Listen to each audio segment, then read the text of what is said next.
Cauchy पढ़ना है? पदार्थ। पदार्थ यानी पदार्थ किसे कहते हैं? तो कहता है जो स्थान घेरता हो। अरे कहाँ से कही?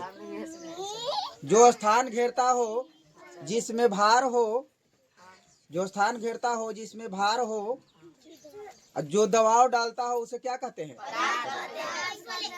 या पदार्थ को ज्ञान इंद्रियों द्वारा अनुभव किया जा सकता है, यानी पदार्थ को ज्ञान इंद्रियों द्वारा अनुभव करल जा सकता है। जो स्थान घेरता हो जिसमें भार हो और जो दबाव डाले उसे क्या कहेंगे? पदार्थ कहेंगे।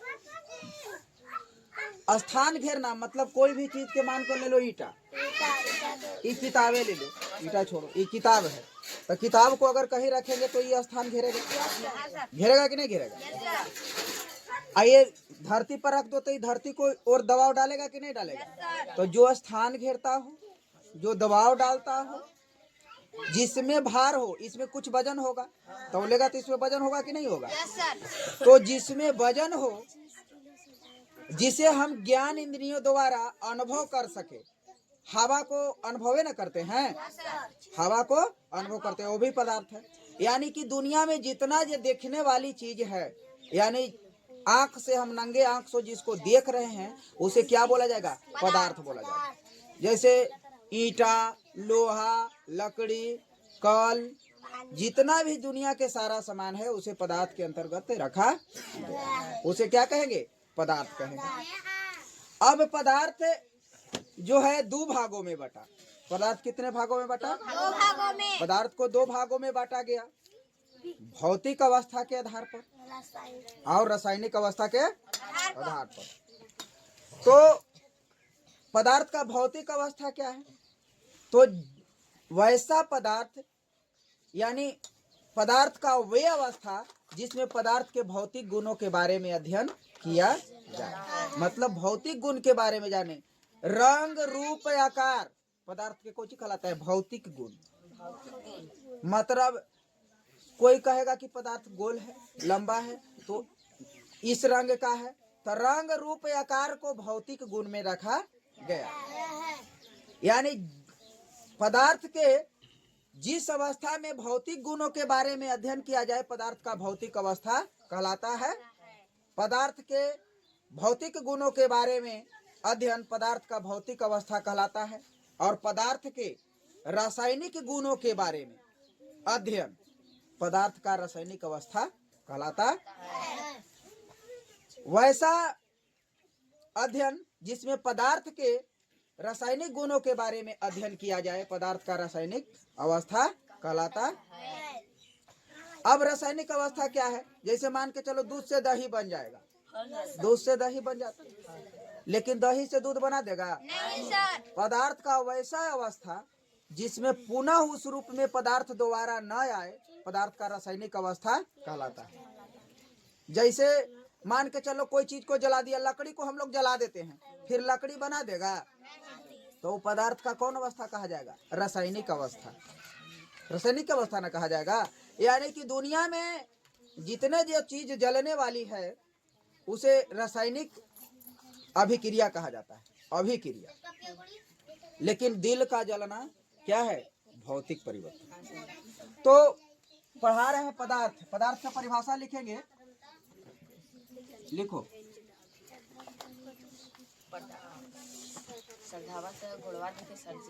जिसमें भार हो, जिसमें भार हो, जिसमें भार हो, जो स्थान घेरता हो, जो स्थान घेरता हो,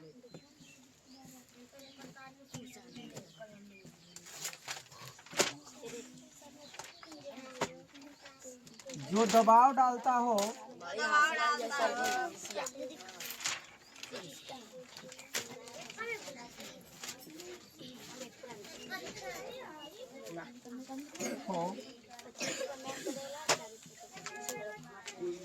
जिसे हम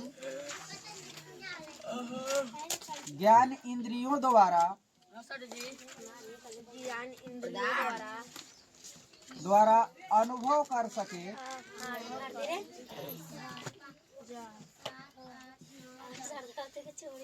सके पदार्थ कहलाता है। क्या कहलाता है बुआ? पदार्थ कहलाता है। पदार्थ कहलाता है।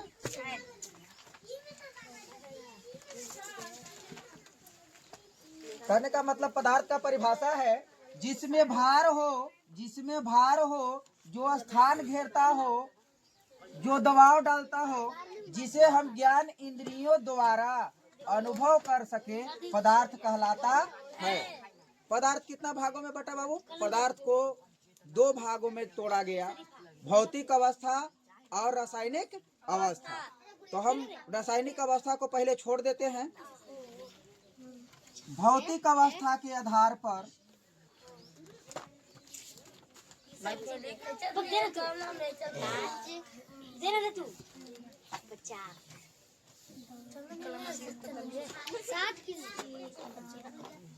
देना तू पहले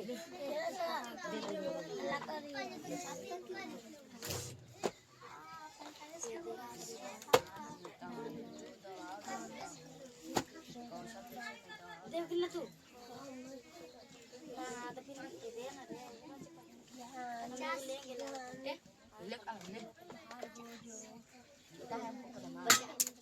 जो कि तो चल दिया था गलती तो दिया भौतिक अवस्था के आधार पर पदार्थ के 3 भागों में बांटा गया। भौतिक अवस्था के आधार पर पदार्थ को कितने भागों में बांटा गया? 3 भागों में। कौन कौन? ठोस, दूसरा गैस, द्रव और तीसरा गैस, तीसरा कुछ बुआ। गैस। यानी भौतिक अवस्था के आधार पर पदार्थ को 3 भागों में बांटा गया, ठोस, द्रव और गैस। देखो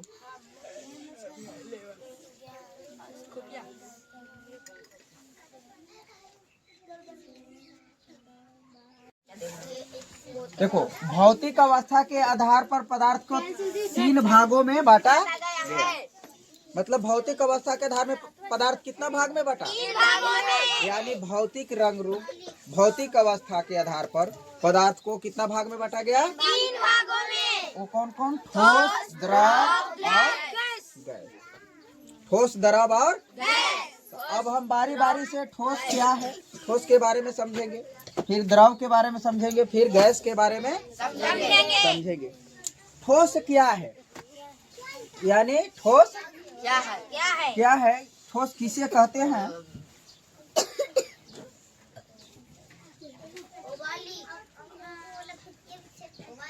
ठोस यानी कहने का मतलब ठोस मतलब देहाती में समझना सीधे सीधे ठोस चीज। क्या चीज बाबू? ठोस चीज। यानी मान के चल लो कि ईटा है, ईटा को क्या बोला जाएगा? ठोस बोला जाएगा। ठोस। क्या बोला जाएगा? ठोस। अब ठोस कहते हैं किसको? तो एकरे में 2 चीज याद रखना है बाबू, आयतन और आकार। अच्छा अब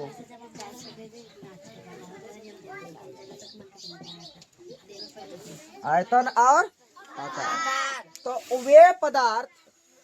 वे पदार्थ या वैसा पदार्थ जिसका आयतन और आकार दोनों निश्चित रहे, जेकरा में यानी वजन भी रहे, आकार भी रहे, गोल रहे, लंबा रहे, चपटा रहे, वैसा पदार्थ जिसका आयतन और आकार दोनों निश्चित हो, यानी एकदम जरूर रहे, वैसा पदार्थ जिसका आयतन और आकार दोनों निश्चित हो, उसे क्या कहेंगे? ठोस कहेंगे। ठोस कहेंगे। वैसा पदार्थ जिसका आयतन और आकार दोनों निश्चित हो, ठोस कहलाता है। वैसा पदार्थ जिसका आयतन और आकार दोनों निश्चित हो, ठोस कहलाता है। तो ठोस का परिभाषा लिख देंगे। वैसा पदार्थ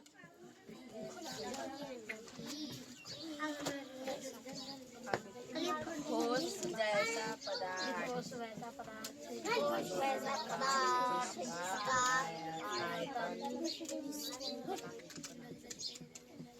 गुड मॉर्निंग। आयतन और आकार दोनों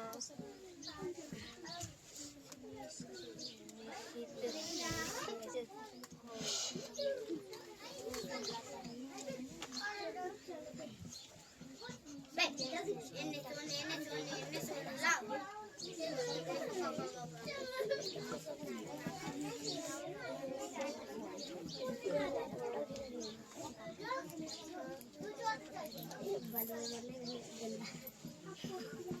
देखो, वैसा पदार्थ जिसका आयतन और आकार दोनों निश्चित हो ठोस कहलाता है।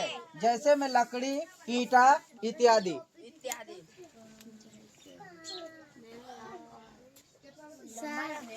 देखो, द्रव पढ़ा रहे, द्रव वैसा पदार्थ जिसका आयतन निश्चित, मतलब आयतन निश्चित यानी वजन जरूर रहे, आयतन निश्चित परंतु आकार अनिश्चित, उसे द्रव कहते हैं। वैसा पदार्थ जिसका आयतन निश्चित परंतु आकार अनिश्चित हो। आकार मतलब ये जरूरी नहीं है कि द्रव को कह सकता है कि गोल है, तेल को कहेगा कि गोल है, पानी को गोल कह सकता है। मतलब जैसा बर्तन में रख दो और वैसा आकार ग्रहण कर लेता है, तो उसे क्या कहेंगे? द्रव कहेंगे। वैसा पदार्थ जिसका आयतन निश्चित, आयतन निश्चित यानी वजन तो होता है, पानी में भी वजन होता है, तेल में भी वजन होता है ना। तो वैसा पदार्थ जिसका आयतन निश्चित परंतु आकार अनिश्चित, अनिश्चित उसे द्रव कहते हैं। जैसे पानी, तेल, दूध, ये सब क्या है? द्रव है। तसला में रख लेगा तो तसले ही से आकार ग्रहण कर लेगा। चरखूट बर्तन में रख देगा तो चरखूटे बर्तन। पानी को कोई कहता है कि गोल है, तेल को कोई कहेगा कि गोल है, डिब्बा में होता है, तल में होता है। दूध के कोई कहता है कि लंबा है, दूध लंबा है, ऐसा सुना है? नहीं। यानी कहने का मतलब है बाबू, देखो ई कटोरी में क्या है? पानी है, पानी है, पानी को गिलासा में रख दिए थे, एकरा में गोलाकार था तो यहो गोलाकार है लेकिन लंबा हो गया। जैसन बर्तन में रख देगा द्रव को वैसा आकार ग्रहण कर लेगा, वैसा आकार ग्रहण कर लेगा, उसे क्या कहेंगे? द्रव कहेंगे। कटोरी में कर देंगे तो कटोरी में, कोठा पर करेगा। और एक बात और है, द्रव में बहाव की प्रवृत्ति पाई जाती है।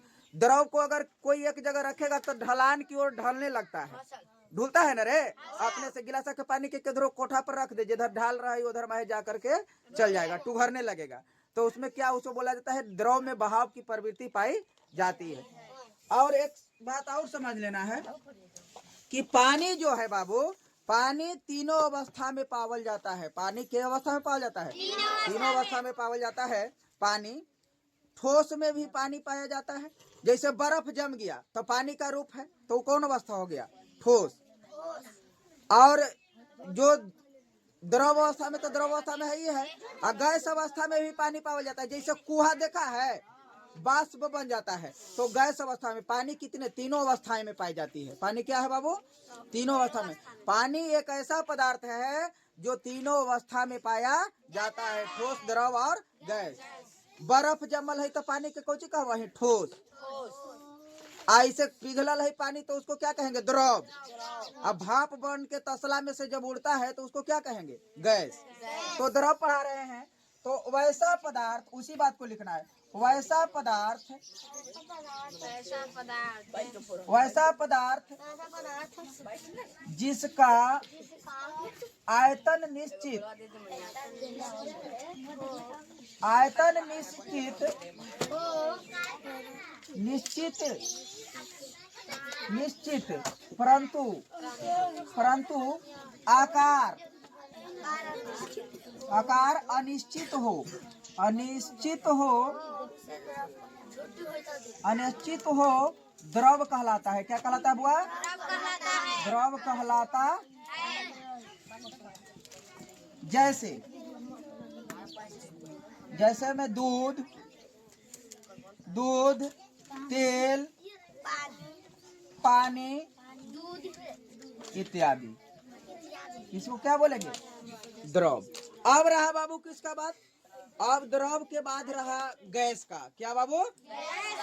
गैस किसे कहते हैं? यानी गैस क्या है, गैस किसे कहते हैं? तो गैस का परिभाषा सुन लीजिए। वैसा पदार्थ जिसका आयतन और आकार दोनों अनिश्चित हो, न आयतन रहे या न आकार रहे। गैस के बलजोबरी, सिलेंडर गैस घरे पकता है ना खाना, तो बलजोबरी ओकरा ठाँच के रखल जाए। अगर थोड़ा सा नेपुलवा खोल देवे ना तो रहते 14 किलो तो हो जाते 5 किलो। खोल देवे तो उड़ करके गैस आयतन खत्म हो जाता है। तो इसका आयतन है ना है। गैस को कोई कहेगा कि गोला है, गैस को कोई कहेगा कि लंबा है। तो वैसा पदार्थ जिसका आयतन और आकार दोनों अनिश्चित हो, यानी दोनों में से कोई ना रहे, ये जब देखो तब तैसा, मतलब गैस को खुला छोड़ देगा तो कभी पैक करके रख ले है सिलेंडर में तो 14 किलो, और दिन में खुला कर देगा तो हो जाएगा कि 12 किलो 10 किलो गैस में। मतलब जैसे पकड़ेगा इसको तो वैसा पदार्थ जिसका आयतन और आकार न बजने रहे बढ़िया से और न कोई आकारे रहे, इसका कोई आकार नहीं है, जैसन जगह पर जाएगा जैसन आकार ग्रहण कर लेता है उसे क्या कहेंगे? गैस कहेंगे। गैस इसका उदाहरण है कैसे? ऑक्सीजन। यही पदार्थ है ना जिसको अनुभव किया जा सकता है। पहले पदार्थ के परिभाषा में लिखवाया था कि ज्ञान इंद्रियों द्वारा अनुभव किया जा सके, तो हवा को हम लोग देखे हैं नहीं ना देखते हैं, लेकिन इसको अनुभव करते हैं। तो वैसा पदार्थ जिसका आयतन और आकार दोनों अनिश्चित रहे, मतलब दोनों में से कोई का निश्चित न रहे, ठर ठिकाना न रहे, उसको क्या बोलेंगे? गैस बोलेंगे। तो इसी बात को लिखना है, वैसा पदार्थ जिसका आयतन और आकार दोनों गैस कहलाता है। जिसका आयतन और आकार दोनों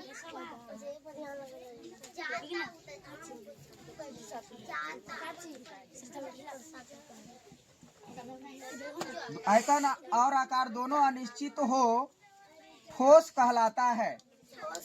अरे सॉरी गलती हो गया बाबू, गैस कहलाता है।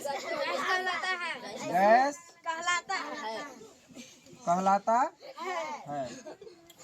वैसा पदार्थ, चलो कोई बात नहीं, वैसा पदार्थ जिसका आयतन और आकार दोनों अनिश्चित हो गैस कहलाता है। जैसे में क्या लिखेंगे बाबू? ऑक्सीजन। क्या है सबसे बढ़िया उदाहरण? Oxygen. Oxygen, nitrogen, carbon dioxide, carbon dioxide नहीं, कार्बन डाइऑक्साइड।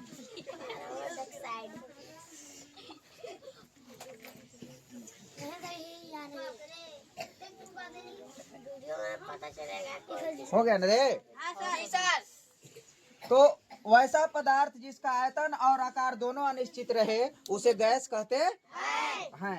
अब छोटा सा संक्षेप में इसको कैसे पढ़ेंगे मिटाते हैं।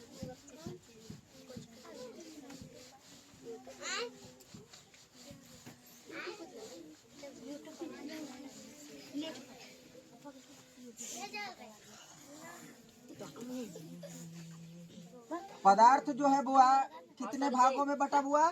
2 भाग में। पहले क्या भाग में बटा? 2 भागों में। भौतिक अवस्था, रासायनिक अवस्था, भौतिक अवस्था, रासायनिक अवस्था, भौतिक अवस्था, रासायनिक अवस्था।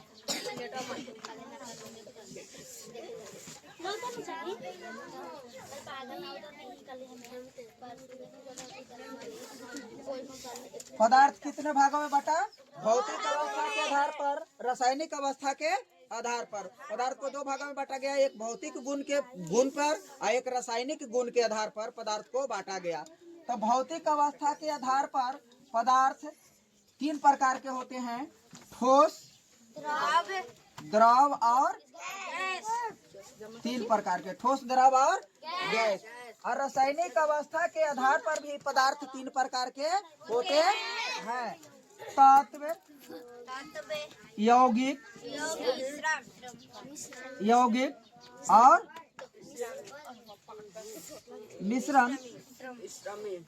तत्व, यौगिक और मिश्रण, जिसमें हम भौतिक अवस्था के बारे में पढ़ा दिए कि ठोस, द्रव और गैस के बारे में पढ़ा दिए हैं। ठोस जिसका आयतन और आकार दोनों निश्चित हो ठोस कहलाता है। द्रव जिसका आयतन निश्चित परंतु आकार अनिश्चित रहे उसे द्रव कहेंगे। गैस जिसका आयतन और आकार कोई ठौर ठिकाना न रहे उसको क्या बोलेंगे? गैस। बस।